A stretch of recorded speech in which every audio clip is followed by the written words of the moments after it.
Welcome to Divine Timing Meditations. This is a verse from the Tao Te Ching. Please refer to the description box below to learn more about the Tao Te Ching and how to incorporate it into your daily life.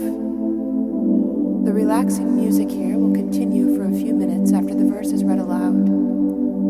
Please use this time to contemplate the verse's meaning and what it means to you. Feel free to share your experience with us in the comments below.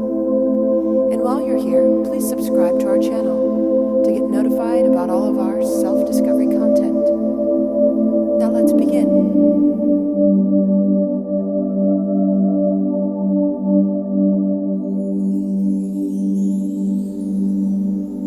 Verse 10 of 81, Tao Te Ching.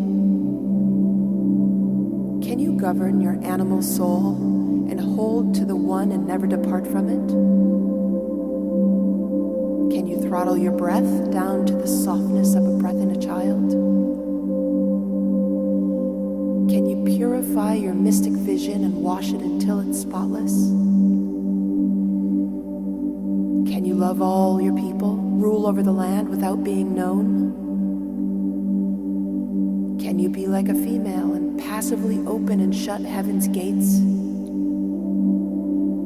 Can you keep clear in your mind the four quarters of earth and not interfere? Quicken them, feed them, quicken but do not possess them. Act and be independent, be the chief but never the Lord. This describes the mystic virtue.